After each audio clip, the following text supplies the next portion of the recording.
नमस्कार दोस्तों, मेरे चैनल एस्ट्रोमन जी में आपका बहुत बहुत स्वागत है। आइए आज 42 वर्ष की महिला की कुंडली का अध्ययन करेंगे, इनके सवालों का जवाब करेंगे।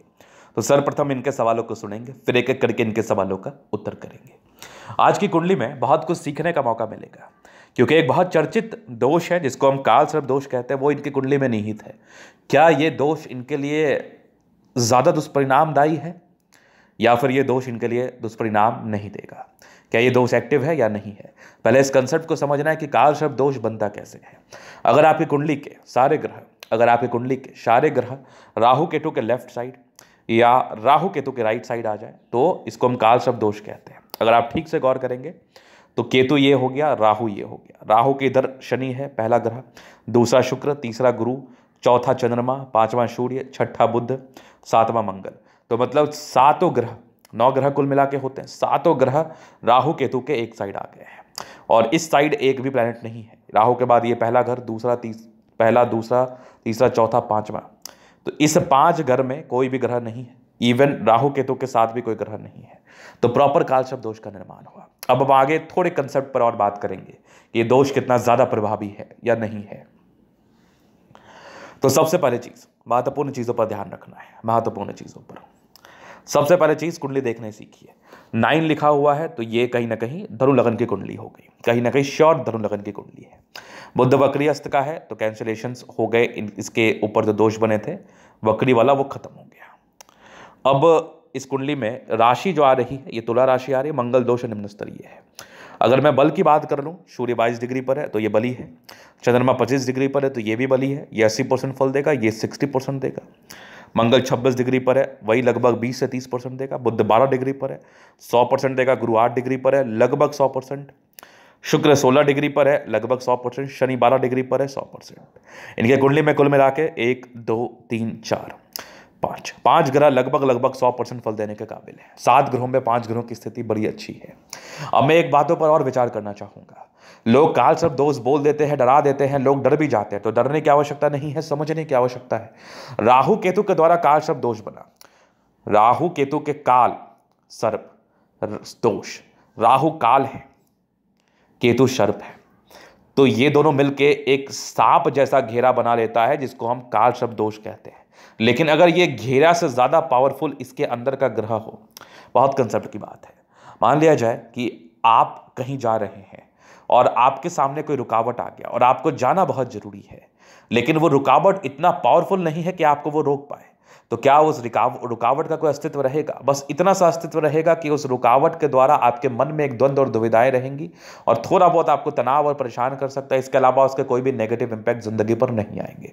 तो अगर किसी भी व्यक्ति के कुंडली में खास करके काल सर्प दोष का निर्माण हुआ है और उसके इर्द गिर्द के ग्रह ज्यादा महत्वपूर्ण, ज्यादा इंपॉर्टेंट ग्रह जो योग कारक है, जो आपके लिए शुभ फलदायी है, चूंकि कुंडली में 2 टाइप के ग्रह होते हैं, योग कारक और मारक, वो ज्यादा पावरफुल कंडीशंस में है, तो ये काल सर्प दोष खास कुछ आपका नहीं बिगाड़ पाएगा। और इसकी पुष्टि के लिए बल देख लो, अगर समझ में ना आए तो हाथ को देख लो। अगर काल सर्प दोष ज्यादा प्रभावी होगा तो जीवन रेखा बहुत प्रभावित होगी। तो इनकी हथेली मैंने देखी, इनकी हथेली पर जीवन रेखा ना लेफ्ट में ना राइट में कहीं पर से भी प्रभावित नहीं थी। वैसे कोई खास राहु रेखाओं का कोई साया नहीं था। तो बहुत ज्यादा एक्टिव इनके कुंडली में काल सर्प दोष नहीं हुआ है और डिग्री वाइज भी कमजोर होने की वजह से ये एक्टिव स्टेट नहीं माना जाएगा। डिग्री वाइज कमजोर होने की वजह से ये एक्टिव स्टेट नहीं माना जाएगा और इसके बहुत ज्यादा दुष्परिणाम इनको देखने को नहीं मिलेंगे। नहीं तो प्रॉपर एक्टिवेटेड काल सर्प दोष में जन्म लिया हुआ व्यक्ति जिंदगी पर, उनकी जिंदगी नर्क के समान होती है। वो अपनी लाइफ में कुछ भी खास अचीव नहीं कर पाते, वो अपने जीवन में कुछ खास नहीं कर पाते, उनकी जिंदगी में समस्याओं बनी रहती हैं, उनकी जिंदगी में दिक्कतें बनी रहती हैं और वो अपने लाइफ में कहीं पर भी स्टेबल या स्टेबिलिटी को प्राप्त नहीं कर पाते हैं और उनके भाग्य से उनके घर में दिक्कतें परस्पर बनी रहती हैं। तो इनके साथ ऐसा कुछ भी नहीं है। तो बहुत ज्यादा एक्टिव इनका काल सर्प दोष नहीं है। डरने और डराने की आवश्यकता नहीं है, समझ और समझाने की आवश्यकता है। अब हम विचार करेंगे इनके ग्रहों पर। अब देखिए सूर्य कहाँ बैठा है। सूर्य और बुध का एक राजयोग बना है, बुधातित्व राजयोग। बुध के दोष कैंसिल हो गए हैं और 11वें भाव में बुधातित्व राजयोग जातक को बहुत समझदारी प्रदान करता है। सूर्य 7 तुला राशि में है, नीच का सूर्य है, कोई दिक्कत नहीं है, 90 घर का स्वामी है और ये बैठ गया जाके 11वें घर में। स्थिति बड़ी अच्छी है। नीचता होने की वजह से कहीं ना कहीं जातक जॉब प्रोफेशन में अपने संलिप्तता को नहीं दिखा सकते, नौकरी नहीं कर पाते, लेकिन नीचता होने की कोई खास नेगेटिव इंपैक्ट आपको देखने को नहीं मिलेंगे, चूंकि ये अच्छे भाव में बैठा है, बलशाली है। भाग्य स्थान का स्वामी नीच का होगा, थोड़ा भाग्य को प्रभावित रखता है लेकिन बलशाली जरूर है। आगे हम देखते हैं ये नीच भंग हुआ है कि नहीं कहीं पर। अब चंद्रमा विचार करेंगे, तुला राशि का चंद्रमा अष्टम भाव का स्वामी होके कुंडली में 11वें घर में बैठा है, तो मृत्यु कारक स्थान का स्वामी होकर 11वें घर में बैठा आयु लंबी कर देता है, कोई दिक्कत वाली बात नहीं है। चंद्रमा का दृष्टि पंचम भाव पर है, पुत्र या पुत्री बड़े पराक्रमी होते हैं। और चंद्रमा की स्थिति 11वें भाव में विदेशी धरती से धन लाभ, पानी जुड़े हुए क्षेत्रों में धन लाभ को बताता है। अब हम मंगल पर विचार करेंगे। मंगल इनका बैठा द्वादश भाव में वृश्चिक राशि में, स्वराशि का अपने ही राशि में है, तो अपने घर में तो कुत्ता भी शेर होता है। अगर मंगल अपने घर में बैठ गया तो दिक्कत क्या है। 5वें घर पढ़ाई लिखाई कारक क्षेत्र का स्वामी होकर 12वें में बैठना, पढ़ाई लिखाई क्षेत्र से धन लाभ नहीं होता। 8वें घर का स्वामी है, ये 12वें घर का स्वामी 12वें में बैठ गया तो विपरीत राज्यों कंडीशंस में बैठ गया। व्यय के घर का स्वामी व्यय के घर में बैठ गया तो जातक बहुत ज़्यादा खर्चीले नहीं होते, कभी कभार होंगे खर्च, वो नॉर्मल है, लेकिन गुस्सैल प्रवृत्ति के होते हैं। इस वजह से मंगल दोष उत्पन्न हुआ तो कोई खास दिक्कत नहीं होगा, क्योंकि 12वें भाव में बैठा हुआ मंगल 28 वर्ष से ज़्यादा प्रभावित नहीं करता, तो 28 के बाद स्वतः दोष कैंसिल हो जाता है। मंगल की दृष्टि 3रे भाव पर है, पराक्रमी है। मंगल की दृष्टि 6ठे भाव पर है, रोग ऋण कर्जा से मुक्त रहते हैं। और मंगल की दृष्टि 7वें घर पर है, तो पति कारक स्थान स्वामी को देख रहा है मंगल, तो हस्बैंड काफी पराक्रमी होते हैं। अब हम बुध पर विचार करेंगे। बुध मित्र राशि में है, वक्री अस्त का है, तो दोष वैसे भी कैंसिल है।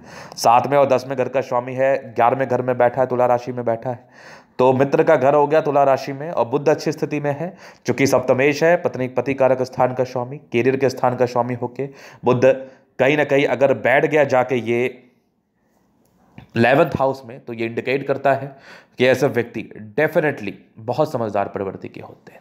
और सूर्य के ऊपर जो नीचता आ गई, हालांकि सूर्य के लिए एक कंसेप्ट भी है, मैं एक बहुत बड़ा बात आपको बताने वाला हूं। सूर्य के लिए एक कंसेप्ट भी है कि सूर्य पर कोई दोष नहीं लगता है। हाँ, अपने नीच राशि में है, ठीक है, इसके कुछ नेगेटिव इंपैक्ट ये दे देगा, जैसे कि इनको थोड़े शुरुआती दौर में स्किन डिजीजेज, स्किन प्रॉब्लम होती होंगी। नीचता है तो बातें सुनना इनको बिल्कुल पसंद नहीं होगा, लोगों का अपने हिसाब से चलती होंगी।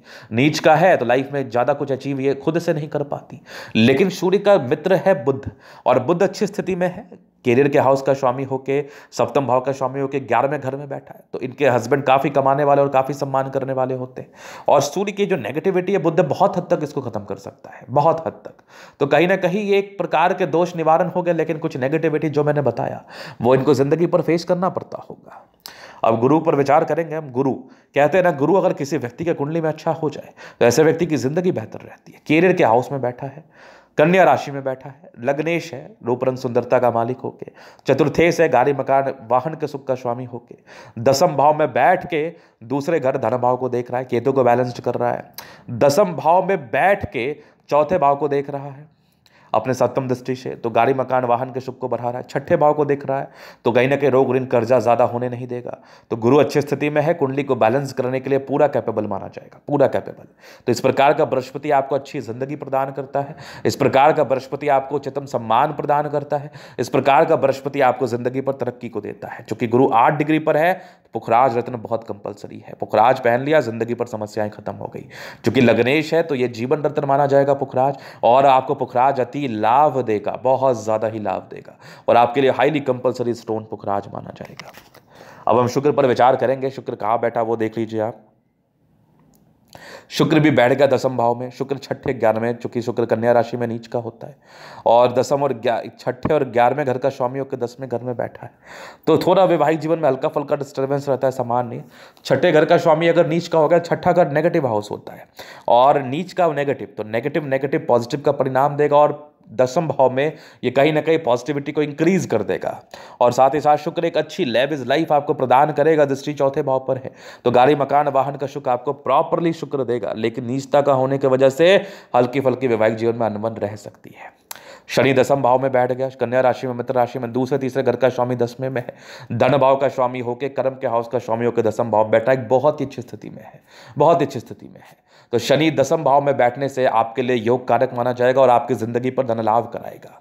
अब यहां पर एक कंसेप्ट की बात यह है कि 3 प्राणी, मान लिया जाए 3 ग्रह एक हाउस में बैठे हैं वो 10म भाव में, अगर इसमें से 2 भी आपके लिए योग कारक सोच रहा है, मतलब आपको शुभ परिणाम दे रहा है, तो शुक्र नेगेटिव इंपैक्ट नहीं दे पाएगा, समझिएगा। मान लिया जाए एक रूम है, कमरा है, इसमें 3 व्यक्ति बैठे हैं, 3 जने बैठे हैं, 3 जनों में दो जनों की मानसिकता बराबर की है और दोनों जन इस रूम को डेकोरेट करने में पूरा अपना सहायक और सहयोग प्रदान कर रहे हैं। लेकिन एक व्यक्ति को रूम गंदा करने की बड़ी अच्छी इच्छा है। वो रूम को डेकोरेट नहीं करना चाहते, रूम के में नेगेटिविटी फैला के उसको बर्बाद करना चाहते हैं। तो ये दो व्यक्ति अगर बलशाली है और रूम डेकोरेट करने के बारे में सोच रहा है तो तीसरे को बैलेंस कर देगा। तो शुक्र नीच का हो के भी ज़्यादा दुष्परिणाम नहीं दे पाएगा। हाँ, थोड़ा सा भटकाव कैरियर के लाइफ में रहता है, ऐसा व्यक्ति का कैरियर कोई खास नहीं हो पाता। लेकिन गुरु और शनि जब अच्छा सोच रहा है तो ये दसम भाव का फल आपको मिलेगा और आपकी ज़िंदगी बेहतर रहेगी। अब इनकी कुंडली में राहु बैठा है कर्क राशि में, ठीक है, और राहु बैठ गया अष्टम भाव में। तो अष्टम भाव का राहु शुभ फलदायी माना जाता है, आयु को लंबी करता है और कुछ केसेस में दिक्कतें भी करता है। लेकिन वो डिपेंड करता है राहु के समय में, वो समय आएगा तभी इसके विषय में पता चल पाएगा। क्योंकि राहु और केतु शैडो प्लैनेट है, ये इनका कोई अपना अस्तित्व नहीं होता, ये उस समय के हिसाब से फल देते हैं। तो जब राहु का समय आएगा तो मैं देखूंगा। धन भाव का केतु तो पैसा देता है और मेहनत करा के जिंदगी पर आगे भी बढ़ाता है। तो राहु केतु में कोई खास दिक्कतें हैं नहीं। उपाय मैंने एक दे दिया, एक ही उपाय आपको करना है, ज़्यादा कोई खास आपको करना भी नहीं है। अभी आपका समय बुध का चल रहा है तो बुध तो बेहतर कंडीशन में है, दोष खत्म हो गया, 2025 तक बढ़िया है। केतु आएगा फिर तो 25 के बाद का डिस्कशन है, उसके लिए कुछ उपाय मैं आपको दे दूंगा अभी से ही केतु में ठीक रहने के लिए। वैसे केतु अच्छा ही परिणाम देगा, लेकिन काल सर्प दोष का निर्माण किया है तो एक क्वेश्चन मार्क तो है। 2025 से 32 के बीच में कुछ खतरे को उत्पन्न कर सकता है, लेकिन इसकी बारीकी हम 2025 के बाद ही आपको बताएंगे, समझाएंगे, क्योंकि शैडो प्लैनेट है और मेरे समझ से ये अच्छा फल देगा।